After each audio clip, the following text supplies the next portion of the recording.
What is up, fam? How are you guys doing? I hope you're doing well. Whatever day it is you're watching this. A few episodes ago, we talked about evaluating our content, looking for areas to improve on, and how we were trying to be more consistent with when we streamed and what we streamed.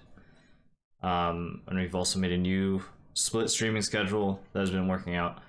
But we kind of feel like in doing so, we've almost put too much focus on being consistent and not necessarily consistent in what we were playing as opposed to consistent in our content.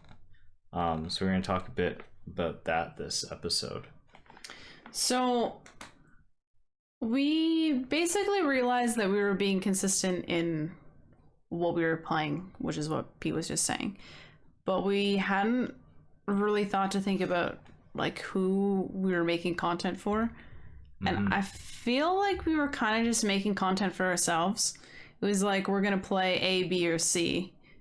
What do you feel like playing tonight? And then we would just play it. But then also having it ourselves fight against ourselves because we were trying to be consistent in what we were playing as well. So we were playing the same things at the same times while also trying to play what we want to play. And it kind of felt like our content didn't really have as much direction or purpose. It was just, stream, get better at streaming, stream consistently. 100%. That was like all we were focusing on. And that's not a bad thing. Those were things we needed to work on and things that needed focus. But I think it led to us kind of like stagnating as our content stagnating. Yep, 100%. So we kind of took a step back to try to figure out like who is our target audience? Like who do we want to create content for? What do we enjoy? And how can we bring out more of who we are? And like in our interests in everything we do, regardless of game, regardless of what we're doing. And kind of, find a group that really vibes with that. Yep. So. And it took a lot of reflection, and I kept having to tell Babe, I was like, don't pressure yourself to profile our audience in one night. It's not gonna happen. We got kind of close as far as just bouncing ideas back and forth, but it was driving her nuts, and I was like, this is a big question. It has a lot of nuance, and it's still not necessarily, it's not like we have solved. A cut and dry. And honestly, I don't think it should be necessarily cut and dry as far as what our interests are and who we are. I feel like we're both very varied in the things that we're interested in. Yep. And the type of people we want to attract. So kind of having a start, I think it's perfectly fine for us to have a start of a direction, implement what we know and what we can, but always have that question in the back of our heads as far as when we're deciding what new content to do, how to produce that content, and what direction to bring things in. Have that as like our compass, basically. Yeah. Where we're gonna go. So like, I think that was to be honest, I feel like that was a big game changer for us to take a step back and think about things like that. That's not necessarily something that we've put a lot of focus in thinking about and determining. So 100%. That was good. We're honestly a little burnt out on Destiny this season. I think a lot of people are. It's not really it's not really a surprise. We have been trying to avoid burnout in Destiny, actually, by playing lots of other games and picking up, Final Fantasy and getting really into that and having some other stuff that we can really spend a lot of time in and grind. But it happened.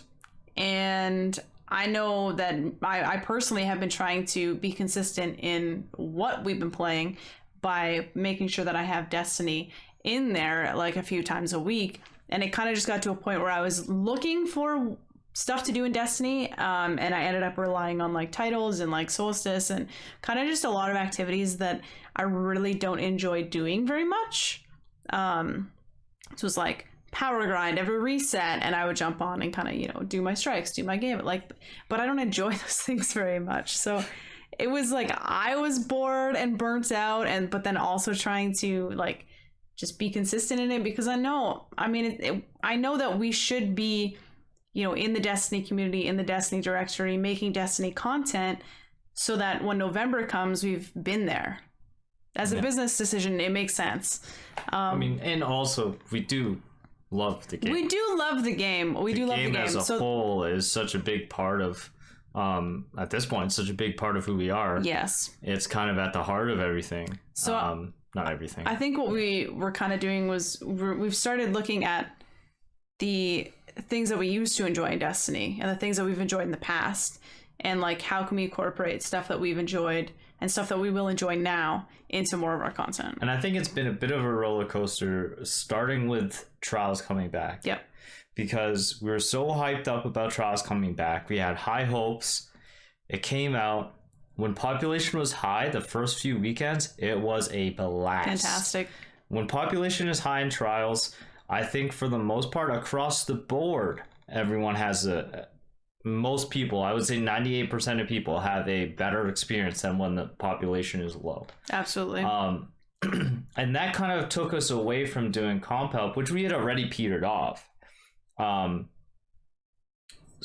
then the PvP side of Destiny kind of faded out for us once we stopped doing Trials as much.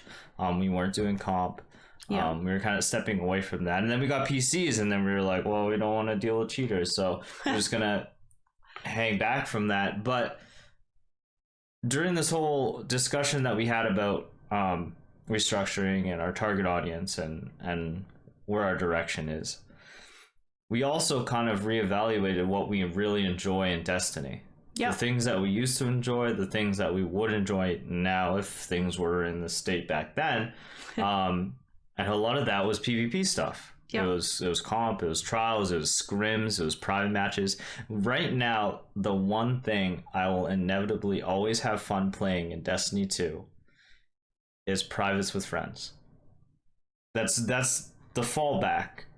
If there's nothing else that piques my interest at all in Destiny 2, I will enjoy playing private matches with friends. And we did some last weekend, and they were a total blast. All fun. And like, I enjoy all the ranges of private matches. I enjoy the super silly. We played Sardines, which I've never heard of before, but it's basically hide and seek, except there's one person hiding, and then when you find them, you have to stay in their hiding spot, and whoever is the last one to find everyone loses. But which was kind of interesting because like you had to find a spot on the map that was kind of hidden. That was kind of hidden map, which is a challenge, right? Where you could fit a good amount of people. So that was interesting. And then we also did some stuff where we kind of just like 1v1s it out, and rumbles, right? And scrims. I really enjoyed that end of it as well. Mm-hmm. So we kind of, I think we're gonna get more into that. Yeah. And kind of we're gonna start bringing that back. Start to play some more PvP, but maybe like a curated PvP experience. Yeah, it may not be until maybe possibly in November, but until then we probably won't be doing much comp help or trials help necessarily, but we do enjoy playing those game modes from time to time. Yeah, and I'm getting better at mouse and keyboard now, finally. I feel like I actually have an okay shot. It's just swapping weapons is a little dicey, but I think the movement's a little dicey. But I think the other thing is like we've always enjoyed getting better at anything that we're doing. But like especially in games and especially in games we love, like Destiny, and we have always tried to improve as players to the point where like I think back in like before when we were on Twitch, we actually had it in our bio that like we're always looking to improve, and like if you want to improve, maybe we can help each other out. Like it was like literally in our Twitch bio, like we're always looking to improve. If you want to improve, like maybe we can help you, maybe you can help us, kind of thing. And we've always enjoyed helping people in Destiny, especially in PvP, and talking about the things that we've learned and hearing other people's perspectives of stuff. So yeah.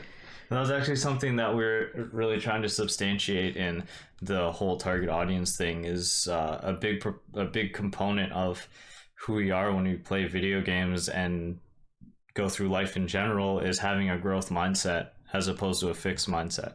And that theory we still really haven't figured it. We've figured it out a little bit, not really, but how to incorporate that in what we're doing and like foster that type of mindset is a challenge that we're looking forward to trying to solve.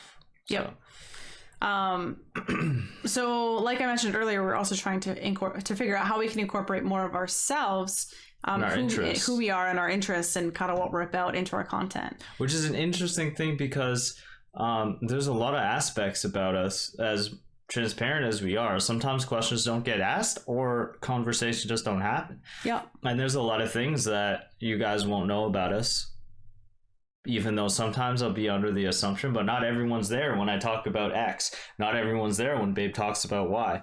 So just trying to open up that dialogue more often and kind of share with you guys who we are and how we think and the ideas we have. Are so many people that have absolutely zero idea that we own reptiles. Yeah. Well, we used to at all. We used to have one. We had one in the stream room for a while. We had one in our background at our old place. Yeah. Sometimes they come on stream. Sometimes we post pictures of them and stuff. But I mean, most of the time they're in their tanks, right? Yeah. But like, there's so many people that have no idea that we have reptiles and or that I played hockey growing up, or that people don't know that like I grew up snowboarding, right? Basically. Yeah. Like, so there's just I was like 4 the first time I was on a snowmobile. I grew up fishing, fly fishing. You know, like I won a derby when I was 7, I think, and I won a rod and a vest. So there's just so much more to us than the type of things that we normally get to talk about on stream via like just casual conversation. So we're trying a thing where we start all of our evening streams, at least during the week, with like just chatting, and we're just planning to talk for about an hour about different topics, kind of go into it with a certain topic, and then the conversation just can kind of just go from there. And we're kind of hoping that we can talk to you about things that we're interested in, and also kind of foster that whole mindset and audience that we're kind of looking to vibe with. And those are some of our favorite times on stream anyways, when we just hang out and chill. And it was interesting too, because I remember like even before we did that stream, I was thinking like an hour, it's kind of long to like sit there and just talk. And then we did it and I was like, I know Senpai's waiting to play with us, but I kind of just want to keep talking. Like it was, I don't know, it was over an hour. I think so. Anyways, it felt like it was close to an hour. It was close to an hour or like, but it was great though. I was ready to go longer. People got involved, and the conversation, it strayed a bit and came back and strayed and came, and like, I mean, we were just talking about stuff. It was great. It was good. It was fantastic. So we're going to be doing that consistently on evening streams. So Monday, Wednesday, Friday, 7 p.m. Eastern. Should be fairly consistent with me being home by then, and kick it off with an hour of chatting with you guys. So last thing, we also ordered a brand new audio setup. 2 mics, 2 dynamic mics. That are going to be plugged into a preamp and all the good stuff. It should be here hopefully within the next week, and then you won't have this, kind of roomy, echoey feel anymore, which we're super excited for. They've been sitting here for a while, just against the wall. So we're gonna open those up. And we're waiting to unbox it all. On just the preamp. Just the preamp. That's it. We went to a local store actually. It was an interesting kind of thing. I mean, we could go into that where you giggled, but we did a little bit of research beforehand, but we wanted to make sure that we talked to somebody who knew about kind of what we were doing and what we would need. And I'm really glad that we did, because I had no idea about phantom power. I didn't really know. We knew a little bit about preamps and kind of like the cloud lifter idea and stuff, but we didn't know a whole lot. We didn't know 100% of it. We knew like some basics, and like what kind of mic we were looking to get. But it was really refreshing to talk to someone because historically, right, with streaming and figuring out these new things like our audio setup, we figured out all on our own and just did research and thank God it works. Google is your friend. Google is your friend. So it is satisfying to do your own research, buy your own products and have it work, put it together. That is satisfying. What else is also satisfying is talking to someone who knows what they're talking about and feeling having their confidence kind of rub off on you and having their expertise kind of bolster your confidence and be like, okay, yeah, that is what we're trying to do. The solution you propose does fit, and I'm being educated as well as, you know, you're making a sale. So obviously, well, that's so good for them. We could have ordered the exact same setup like online and had everything get here sooner. It would have been the same price. It would have been like pretty much the exact same price. Maybe a little more expensive just in case. Like, but I know we found the microphones and the preamp online for the exact same price. We bought the mic booms online anyways, so it might have been the cords. Yeah. But anyways, regardless, we know exactly that everything is right. I don't mind waiting that little bit of extra time to support, you know, like a local business, and especially since the guy was so helpful. So yeah, exactly. We would probably already have it set up if we ordered it online, but and I do kind of hope he gets commission. So I hope he does too. He was so great. He's great. Anyways, that's kind of what's going on right now. Hopefully next episode we'll have that all set up and we'll be crispier than this. I hope so. That's the plan. Yeah. So I hope everybody has you know, a fantastic rest of your week or day or whenever you end up watching this. And we'll see you guys in the next episode. Peace.